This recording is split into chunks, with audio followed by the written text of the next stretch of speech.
Good afternoon, and welcome to the OC Forum's The Future Of program series.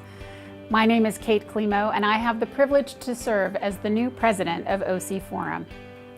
During our 30th anniversary year, our plan was to invite leaders and visionaries to share their insights into the future. Then COVID changed the future overnight. Without hesitation, the OC Forum offered our first virtual program on Orange County's response to the coronavirus that reached thousands of viewers who were hungry for information. From then on, the OC Forum board worked tirelessly in serving up virtual programs focusing on the future of the economy, mental health, race relations, transportation, education, esports, affirmative action, philanthropy, and even Orange County itself. Perhaps more than ever, we are reminded of the importance of OC Forum's mission to host civil conversations and propose solutions around complex issues that affect us all. Today, we will introduce you to several visionaries who are shaping the future for people in the county and worldwide. As a nonprofit that has historically relied on contributions from in-person events to help fund its mission, the OC Forum has seen people and institutions in this county step up and offer their support through sponsorship. I would also argue that our amazing and diverse board of directors are among the most engaged on the planet. Now we would simply not be able to carry forth the mission of OC Forum without your contributions. Thank you. To all of our viewers, supporters, and sponsors. While we face one hurdle, roadblock, and pile of lemons after another, we have not forgotten to celebrate each other. We hope you enjoy today's program as we continue to celebrate the 30th anniversary of your OC Forum. Thank you for tuning in, and enjoy the conversation.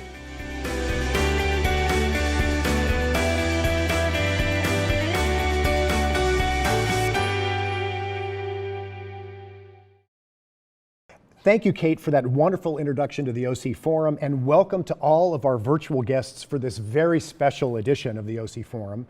My name is Howard Gillman. I'm the Chancellor of the University of California, Irvine. As many of you know, for over half a century, UCI has been an anchoring institution for our region, tackling the world's great challenges, acting as an economic catalyst through groundbreaking research and clinical practices, partnering with community and business leaders to enhance lives and make a difference, and earning a reputation as the #1 top college or university in the United States doing the most for the American dream. And I emphasize this last part because today it is my great pleasure and honor to welcome an extraordinary person who also embodies the American dream, a distinguished public servant who is making one of his first appearances in Orange County with the OC Forum, California's newest United States Senator Alex Padilla. Senator Padilla, welcome. Chancellor, thank you for having me, or if I can call you Howard. I've been looking forward to this conversation. That would be wonderful. Thank you. Now, so Senator, many people in our audience may not know your history and background. A proud son of immigrants, a first-generation college graduate, a background that's very similar actually to many UCI students. And so to get us started, could you please take a few moments and share your personal story?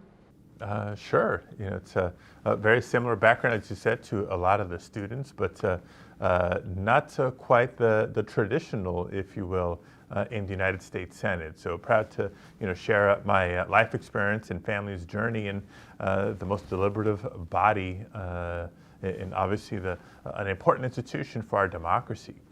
Proud son of immigrant parents, as you mentioned. My parents, both of them, immigrated to the United States from Mexico in the 1960s. They actually came separately. My father is from the state of Jalisco. If you've ever vacationed in Puerto Vallarta, then you'll know how beautiful that is. My mother is originally from the state of Chihuahua. They met in Los Angeles, and as I tell the story, as I pitch Hollywood script writers, they met, they fell in love, they decided to get married, and they applied for green cards in that order. And I thank the U.S. government every day for saying yes to those applications, because if they would have been denied, no doubt my life story would be a lot different. But once they were legal permanent residents, they indeed got married, settled into the San Fernando Valley, and started a family. For 40 years, my father worked as a short order cook. So think of the folks in the kitchen scrambling eggs and flipping pancakes. That's what my dad did for 40 years, providing for our family. For the same 40 years, my mom used to clean houses in some of the wealthier neighborhoods in and around the San Fernando Valley. And on those modest incomes, they raised 3 of us. They have an older sister who's been a teacher's assistant. She's been a teacher. She's been a principal. She now works in administration for the Los Angeles Unified School District. And I have a younger brother who is chief of staff to Los Angeles City Council President Nuri Martinez. So I say that to make a couple of points. Number one, we're all in public service in some way, shape, or form. And that's not a coincidence. We were raised with our parents instilling in us the value of getting a good education and prioritizing service to others. I also share that because if you paid close attention, then you'll realize I'm a middle child, which may explain a lot.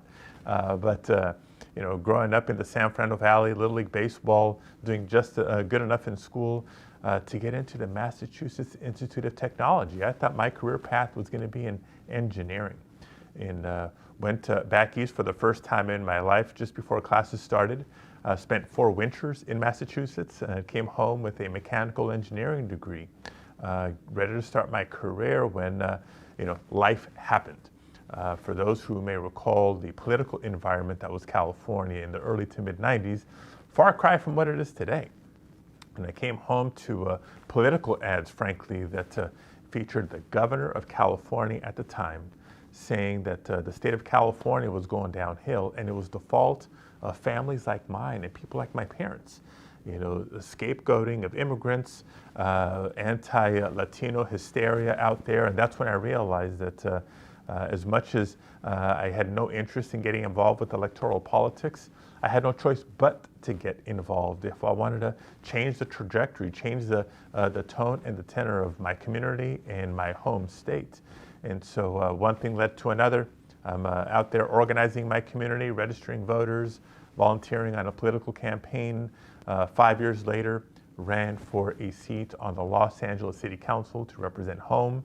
And it's been a wonderful career full of opportunity after opportunity to give back and to try to lead on so many important issues for our state. And such an exemplary story for the American dream, from the San Fernando Valley. You and I both grew up in the San Fernando Valley, to MIT, and then back to really serve the community that had given you so much. And you're new to the U.S. Senate, but your career in public service has just been extraordinary, and many of us have been following it for a long time. But for our guests, I wonder if you would talk a little bit more about your career in public service since you started with the LA City Council. Sure. I'll kind of go through the political trajectory that there's been, because it's all been with purpose, and want to make a nod to one specific passion project of mine that links, the San Fernando Valley with Orange County. As I mentioned earlier, I ran for City Council in Los Angeles. The year was 1999. I was 25 years old when I first announced my candidacy, turned 26 just before the election came around. So I thank the voters of the East San Fernando Valley for taking a chance on a young person at the time. Served for 7.5 years on the City Council, including 4.5 of those years as president of the council. I was not just president of the City Council, I was also acting mayor during 9/11, if you may recall those fateful days. So proud of a lot of the things that we got done, not just for my old council district, but for the whole city. Reducing crime and improving public safety, investing in parks and our water infrastructure, libraries and more. In 2006, I ran for and was elected to the California State Senate to represent the whole San Fernando Valley at that point, not just the Northeast area. And I served there for 8 years, introducing and championing legislation in a number of fields, from public health to education to infrastructure, innovation. But I think my biggest signatures were chairing the State Senate Committee on Energy, Utilities, and Communications, front row seat at the table in the conversation about climate change and tackling greenhouse gas emissions, the shift to renewable energy, so many of the areas that California has led on that are a wonderful foundation for what I'm doing now. In 2014, I was elected California Secretary of State. Has a broader portfolio, but if people know one thing about a Secretary of State's office, it's serving as California's Chief Elections Officer. I came in with a recognition of some of the voter suppression efforts that were happening in other parts of the country after the 2013 Supreme Court decision in a case known as Shelby v. Holder, but with an agenda of showing a better example of how we can use public policy to strengthen our democracy by making it easier for eligible people to register, to stay registered, and to actually participate in elections. There are multiple ways to cast your ballot. Some of the reforms that we've seen in Orange County in recent cycles are the model, not just for the rest of the state, but I'm hoping for the rest of the nation. And proud of my time as Secretary of State. We built the largest, most inclusive democracy of any state in the country.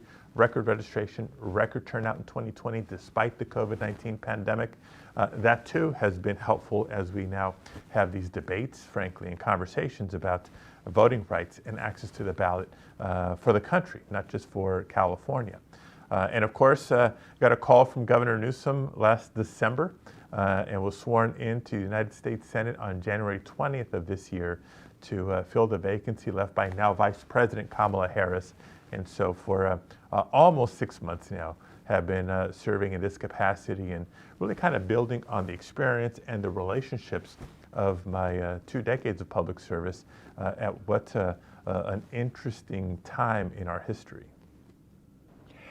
What an extraordinary career. And boy, you knew the importance of election security and integrity a long time ago. Right. And the country is learning a very big lesson in that over the last year or so. My goodness. Before we go to the next question, sorry to interrupt, but didn't want to forget to mention that pet project that I mentioned, the Passion Project. When I was on the Los Angeles City Council, much younger, a little less gray hair back then, I had this vision of how can the city of Los Angeles, second largest city in America, not have a state-of-the-art children's museum? This was maybe 2001-ish when I started on this effort to lead city leadership and civic leadership and corporate leadership to invest in a facility. After a couple of iterations and efforts getting through the Great Recession, we ended up partnering with the Discovery Cube that Orange County knows so well. So now there's 2 campuses. Yeah. There's the Discovery Cube in Orange County, the original, that big cube right off the 5 freeway, and the Discovery Cube Los Angeles, through the tremendous leadership of Joe Adams and his entire team. It's been a great way to replicate those successful models. Wonderful. Well, we know that Orange County is the future of California, which makes it the future of the country. So we're glad that work could be done. And you're no stranger to the halls of government, but you're relatively new to the U.S. Senate. And I wonder if you could share some of your early impressions and experiences with this extraordinary, venerable institution. No, absolutely. And a couple of thoughts that immediately come to mind is, a transition from any position you're serving in prior to the United States Senate is a big enough deal in and of itself, right? It's a role with tremendous opportunity and tremendous responsibility. But when I stop and reflect on the uniqueness of this time, it's not often that you're making a transition to the Senate during a global health pandemic, but COVID-19 has impacted every aspect of our daily lives, and sort of the agenda and the urgency of the agenda for me, like nothing else you can imagine. It's not every year you can transition into a new job, not just in the wake of, but at the site of a deadly insurrection. We saw what happened in our nation's capital on January 6th. I remember some of my closest friends and family asking me, really? That's where you're going? But again, with more purpose and resolve for the work that we do. Add to that the typical interviewing for staff, assembling a staff to serve 40 million constituents, the population of California, policy briefings, committee assignments, all the more traditional things. And on that note, who would have imagined that among the first experiences I would have as a senator is to sit through an impeachment trial? But that's kind of how my term started. And soon thereafter, helping negotiate and vote for the American Rescue Plan, one of the largest acts of Congress since the New Deal that was a much more comprehensive, thoughtful response to the COVID-19 pandemic and what we've seen as a result, not just direct assistance to working families and struggling small business owners. Vaccinations are on, way up. Cases in California are on the way down. The economy is reopening, and now we're on to tackling other issues as we look ahead, from infrastructure and anything else. So if there's just one quick little snapshot I'd like to share to give you a sense of what this job is, the first committee I had a chance to participate in was Senate Judiciary Committee.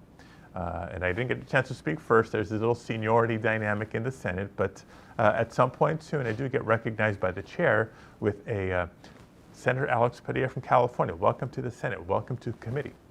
We have before us Attorney General Merrick Garland, President Biden's nominee to be the Attorney General of the United States.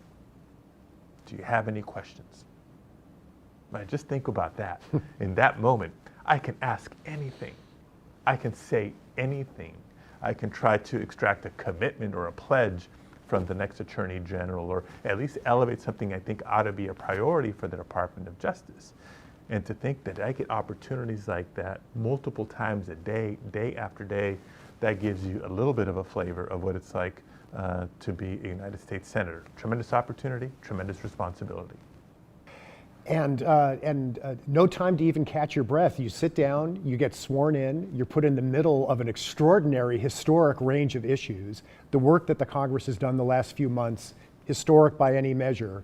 And if anybody knows anything about you, they know you're a doer. You're not there just to soak up the attention. You really want to get some things done. And so I suspect that you've also hit the ground running on issues that really that you're very passionate about. And I wonder if you can tell us a little bit about what you've been working on, or what we can look forward to. Sure. Well, first let me sort of set the stage as to the type of environment I build my office around. My family's pretty close-knit, from my parents, my brother, my sister, their families, but especially my wife Angela and our boys. And so every day that I'm away from home, in this case now 3,000 miles away, is a day away from them. So I have to make it count. To bring that sense of urgency and purpose day in and day out. Coming into office, my pledge was to deliver the necessary resources for frontline workers and struggling families in California because of the COVID-19 pandemic. A lot of other issues to work on that I think are a match of my personal interest, priority to California, and I think in alignment with the agenda for President Biden, a new majority in the Senate, including investing in infrastructure, and you're hearing about those debates and negotiations. Immigration reform, of course. I mean, it's personal to me given my family's journey, but no state has more at stake in immigration policy than the state of California. We're the largest, most diverse population, including being home to more immigrants than any other state in the nation. And for good measure, California represents the largest economy of any state in the nation. And that's not a coincidence. And so updating our nation's immigration policies, and doing right by the millions and millions of not both legal immigrants and undocumented immigrants that have been here for years, working, paying taxes, contributing to the economy. Big priority of mine, and I'm hopeful we'll be able to make some progress this year in the Senate. I mentioned voting rights earlier in our conversation. It's sad that in the year 2021, we're still relitigating our fundamental right to vote in America. But voting rights are under attack in state houses across the country.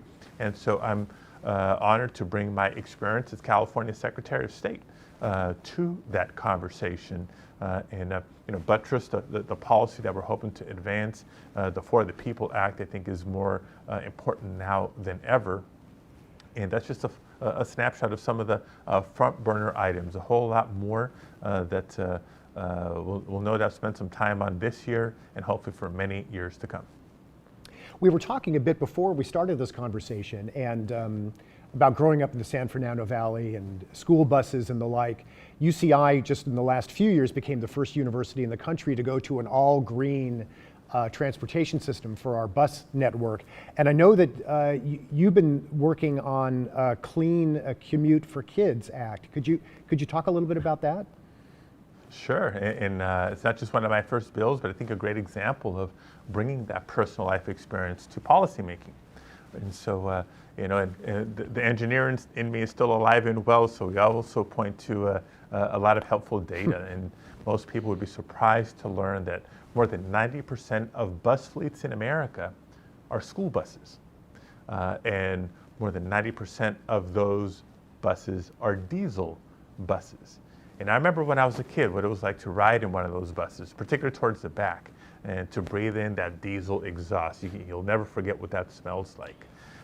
And so I have what I think is a common sense measure that says, well, let the federal government be a partner with school districts across America to transition out those diesel buses and replace them with zero emission, electric buses is what we have right now. What a concept, right? Not only better for the environment, much better for public health, and frankly, better for academic performance because, kids who are healthier and don't have to deal with respiratory issues, studies show, the science shows, are better able to learn. And so just one example of, a concept that has multiple policy objectives based on my life experience. Another measure that I have would set aside and better protect nearly 1 million acres of land in California from development, improve biodiversity, protect wildlife, et cetera. It's not just conservation goals, it's a key climate change goal and a wildfire mitigation strategy. And so, having grown up and enjoying the beach, enjoying hikes in the mountains, enjoying the outdoors, yet another example of bringing that personal life experience to policymaking in the Capitol. And you mentioned wildfires. The boy, in California, what we have experienced the last few years, it's always been part of our history, but boy, the last few years it's been tough. And it's not just a California issue, right? It's also an issue more generally for the West. Are you having productive conversations with some of your colleagues in the West that represent other states to see if we can really get some more federal policy that could help with this general problem that many states are faced with? Yeah, for sure. I'll give a couple of examples. When it comes to wildfires, the entire Western region centers are pretty united on this because sadly we had that common experience. Massive wildfires, not just in California, but you look at Arizona, Colorado, Utah, Nevada, even Oregon more recently. And so it's an agenda that unites us as a region, not just for resources, for land management, but for investments in firefighters. We need more firefighters, full-time firefighters, not just part-time federal firefighters, better protocols and collaboration between federal firefighting agencies and state and local agencies across the board. But I'll give you a slightly different example as well. One of the impacts of wildfires has been on our electrical grid. While the electrical grid is also one of the biggest sources of emissions, at least to climate change. So we come full circle there. With some of our Republican colleagues, the words climate change can kind of scare them a little bit, but if we just narrow the conversation to electrical grid resiliency, for example, then it's an okay conversation to have. My colleague in Texas, Senator Cornyn, and I helped co-introduce my first bipartisan bill that would invest in the resiliency of the electrical grid. A couple months ago, it was ice storms in Texas that impacted their grid. Wildfires impacting the electrical grid in California in recent years. There's a commonality there that I think we can agree on a bipartisan basis. We need to modernize. We need to build not just reliability, but resiliency of the grid. And so constantly looking for those points of commonality with colleagues, both sides of the aisle, to advance issues that are important to California.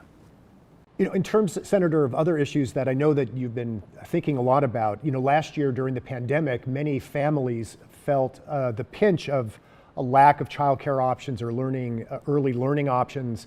And I think that you've been part of a group that's also been trying to think about how more universal childcare and early learning opportunities might be available to families. Could you talk a little bit about those initiatives? Sure. When it comes to this infrastructure package that we've been negotiating in real time, we know that one of the points of tension in the discussion is, how narrow or how broadly to define infrastructure. Is it just the historic, highways, bridges, tunnels, or are we thinking of other aspects of our infrastructure, the electrical grid, our water systems, broadband deployment? If you ask me, it should include housing and education facilities, healthcare, and more. But to take a cue from President Biden's proposals, it's not just the American Jobs Plan to invest in infrastructure, but the American Families Plan. How do we invest in human infrastructure that's part of strengthening and growing our economy? And for most families, it's real simple. How can you expect parents to go back to work when there's not really good childcare options when your kids aren't in school? Could be before school, could be after school, could be when kids are out on vacation as well. And so I do think there's a direct link between childcare and infrastructure. If the goal here is to strengthen our economy and our economic competitiveness in an increasingly global economy. And that's just children. There's a lot of families out there that are caring for a parent or a grandparent. My wife and I are certainly members of the sandwich generation. That's what we call them, right? And so I think it's a no-brainer to look at the care economy in the context of these infrastructure investments we need to make. Thank you, Senator. So I understand that you've launched a listening tour across the state, and I wonder if you could tell us a little bit more about how people could find out about the tour and what you're hoping will arise as a result of that tour. So yes, in preparation for my contribution to this debate about the infrastructure package, I start from a place of supporting a broader definition of infrastructure, of course, and a bigger investment in infrastructure, and to help make the case for it, highlighting different examples of that in different parts of California. So that included visiting a childcare facility in San Francisco. That wasn't just childcare, it was actually early learning, prepping young children to enter preschool and kindergarten, because we know the better they start school prepared, the better off they're going to be academically and throughout their lives. The visit early on included a visit to the California Integrated System Operator, not just looking at the question, are we ready for this summer, where we expect record heat along with record drought conditions, but are we making the investments necessary to support the electrical grid for a growing population, a growing economy, and at the same time the need to reduce emissions, maximize efficiency, those sorts of things. The tour recently included a visit to a subway construction site here in Los Angeles, California, where again, we recognize the need to invest more, not just in transportation, roads and bridges, but in transit, mass transit, electricity-driven transit that helps move people in one of the larger metropolitan areas of the country, but can do its part in reducing emissions as well. So as the time goes on, as the debate goes on, the tour will continue in different regions of California. Thank you, Senator. And let me be the first to extend a personal invitation for you to visit UCI as part of your tour. You have personal knowledge, I know, of the importance of higher education as one of the most extraordinary forces for social progress and social mobility, and especially the role that research universities play in improving the lives of our regions and our states and our country. Senator, it has been such a delight to have you here at the OC Forum, and we're very grateful for your time. Any final thoughts that you'd like to share with this group before we wind up? No, I appreciate your time today and this great conversation. I hope it's the first of many, many more to come. It's been a privilege to not just visit, but do work with different leaders in Orange County throughout the years. I've been there as a city council member from Los Angeles, been to Orange County when I was a state senator, working on a number of different issues with colleagues then. Certainly as Secretary of State, working with the county officials on improving elections and doing a lot of outreach for voter participation, census participation, and it's just an honor to be able to return virtually today, hopefully in person soon, as your United States Senator. Well, thank you so much, Senator. We wish you the very best and all best wishes in your new role as you serve the people of California. To our viewers, we're so glad that you could tune in today, and we look forward for you joining future programs, which you can find out more about at the website ocforum.org. Once again, I'm UCI Chancellor Howard Gillman, and on behalf of UCI and the OC Forum Board of Directors, thank you all for being part of this conversation. At UCI, we believe in the infinitely curious. We believe in the courageous of thought, the ones willing to fail again and again until one day they don't. When you have the courage to see things differently, to see opportunity where others see impossibility, amazing things will happen. At UCI, we stop at nothing to change the world, to save lives and deliver the extraordinary.